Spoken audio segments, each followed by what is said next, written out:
warahmatullahi wabarakatuh. Hai anak-anak, anak-anakku kelas 9. Hari ini kita akan belajar materi prakarya, yaitu pengolahan hasil peternakan dan perikanan di bagian 4 ya. Sudah bagian 4. Baik, lanjut. Sebelum memulai pelajaran, hendaknya kita mengucapkan basmalah terlebih dahulu. Bismillahirrahmanirrahim.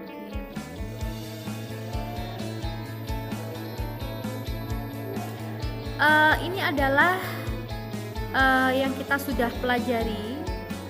Ini adalah yang sudah kita pelajari minggu lalu, yaitu mempelajari tentang hasil pertanian dan perikanan yang ada di Indonesia, menyebutkan jenis-jenis perikanan yang hidup di air tawar, air laut, dan payau, kemudian teknik pengolahannya, kemudian manfaat daging dan ikannya, dan yang sekarang kita akan belajar tentang tahapan pengolahan.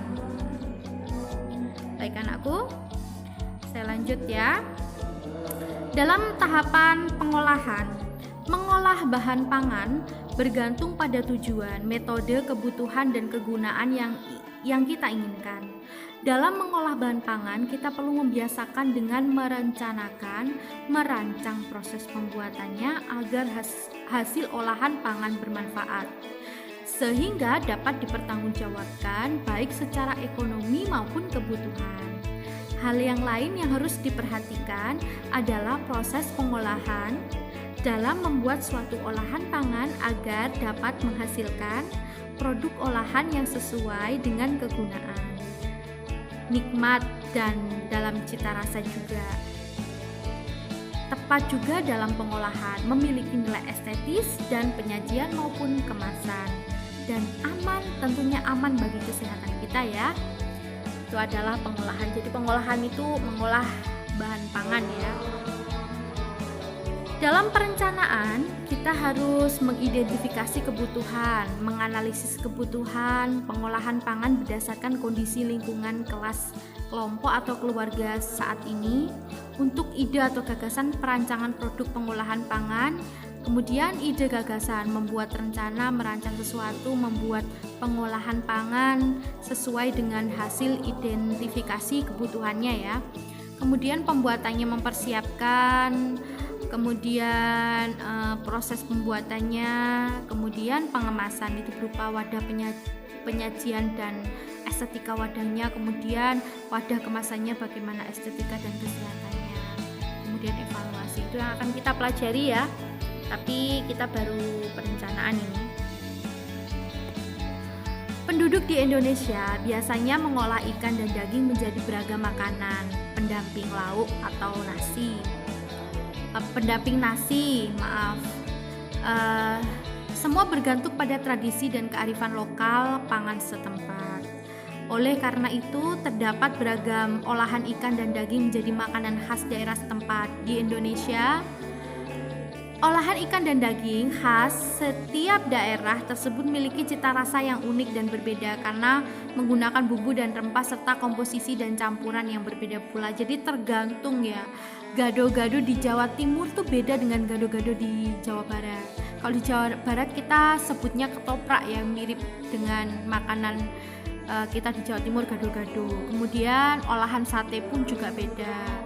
Kemudian olahan apa lagi? Pecel itu sayurnya pun juga berbeda. Ada yang pakai kenikir, ada yang pakai, kalau di Surabaya itu terkenalnya apa namanya? Kalau kayak pecel itu apa namanya itu?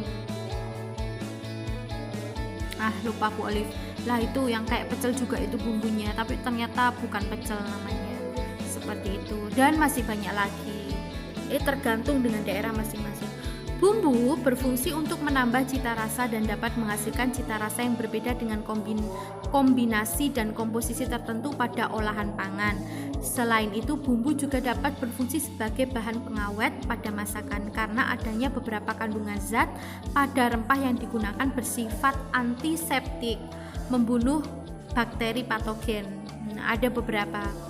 Berikut ini beberapa jenis rempah yang digunakan dalam mengolah bahan pangan. Anak-anakku sekalian, ketika kita mengolah bahan pangan itu yang wajib kita perhatikan selain bahan bakunya atau kesegaran hasil bahan bakunya itu adalah bumbu yang kalian gunakan. Kalau bisa itu menggunakan bumbu-bumbu yang tidak setengah jadi, bumbu-bumbu yang memang dari alam. Jadi seperti bawang putih, jangan pakai bawang putih bubuk, pakai bawang putih biasa, tapi boleh juga memakai bawang putih bubuk. Bawang putih bubuk itu adalah olahan bawang putih setengah jadi namanya. Nah, berikut ini boleh jelaskan sedikit. Nah, di sini jenis rempahnya itu yang kalian lihat nomor 1 itu adalah cabai. Ada berbagai jenis cabai yang dikenal, yaitu ada cabai merah keriting, ada cabai besar, cabai rawit merah, cabai hijau keriting, cabai hijau besar, dan lain-lain. Cabai memberikan rasa pedas dan efek warna merah atau hijau pada masakan. Jadi tergantung, kalau dipakai cabai hijau ya nanti warnanya hijau, kalau cabai merah ya nanti warnanya merah gitu. Tapi nggak pekat hijaunya ya. Kemudian bawang merah atau Allium cepael memberikan rasa gurih dan aroma sedap pada masakan serta bersifat antimikroba. Selain umbinya, beberapa masakan juga menggunakan daun dan tangkainya.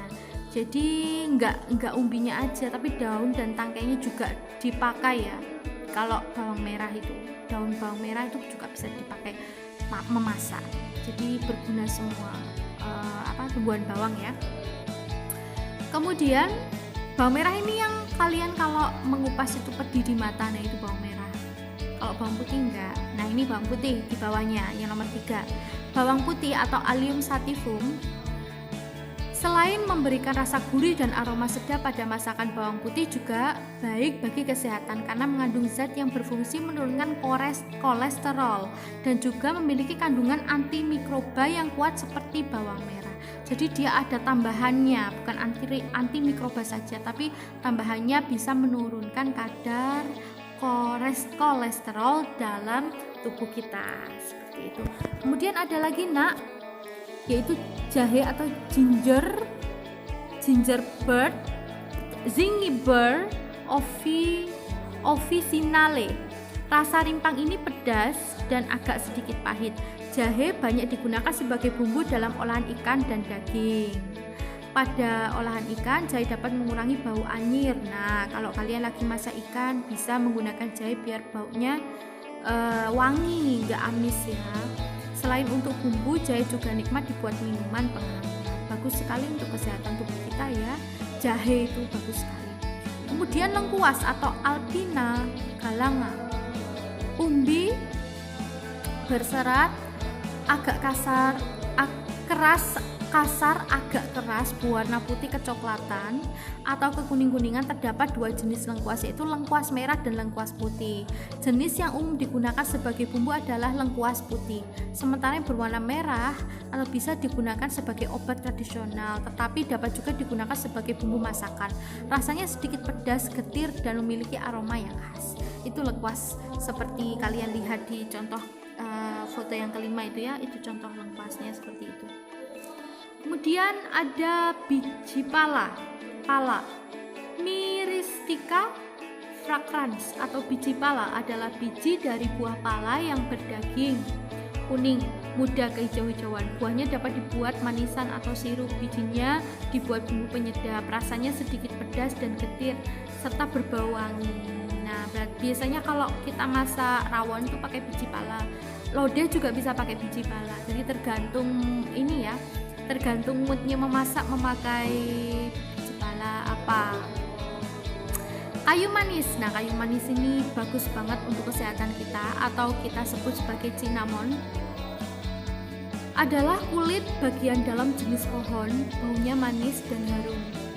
Pada masakan memberikan aroma manis dan harum. Jadi aromanya saja. Jadi kayu manis itu enggak manis. Kayu manis tidak seperti gula, anak-anak. Kayu manis itu aroma manis dan harum.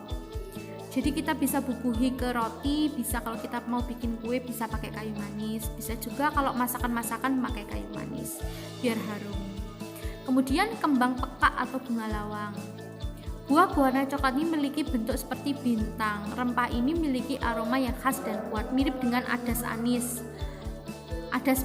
Bunga lawang dijadikan penyedap rasa pada masakan, memberi aroma harum segar pada masakan. Bunga lawang ini biasanya dibuat masak rawon. Sama kayak biji pala, bunga lawang itu bisa dibuat masakan rawon. Nah, rawon itu yang kuahnya hitam itu khas Indonesia itu. Boleh lanjutkan. Kemudian ada lada atau merica. Buah ini berbentuk bulat kecil seperti ketumbar, tetapi lebih keras, berwarna putih kuning-kuningan, rasanya pedas seperti cabai. Buah ini digunakan sebagai bumbu memberi rasa hangat atau pedas pada masakan serta aroma yang khas. Biasanya lada ini kita buat sup, bakso, masakan-masakan Chinese yang lain itu biasanya memakai lada. Lah, beda dengan bawahnya. Bawahnya ini ketumbar. Ketumbar yaitu buah ketumbar bentuk bulat kecil, berwarna coklat kuning-kuningan agak lunak, memberi bau harum yang khas pada masakan dan rasa gurih. Jadi ketumbar ini biasanya dibuat lodeh. Nah, atau yang bersantan biasanya.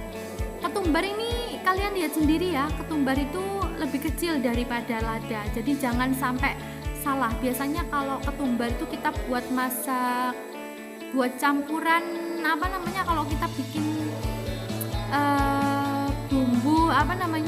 bumbu luarnya tempe. Nah, itu enak buat ketumbar. Maksudnya pakai ketumbar, kunir, bawang putih, itu sudah enak banget. Buat mendoan namanya mendoannya. Kalau lada itu buat sayur, buat tumis-tumis, bisa buat buat masakan mie gitu. Maksudnya mie buat ya, bukan mie goreng ini ya, bukan mie goreng mie yang ada di nasi campur itu. Nah, itu biasa pakai lada.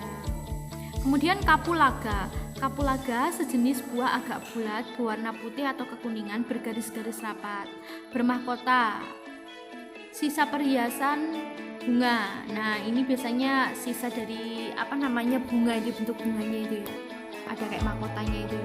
Kemudian berbiji banyak, kecil, dan terlindungi dalam balut biji berwarna keputihan, berwarna kecoklatan dan kehitaman. Buah ini memberi aroma harum dan segar pada masakan. Kalau kapulaga itu Bu Olive jarang sekali memakai campuran kapulaga untuk membuat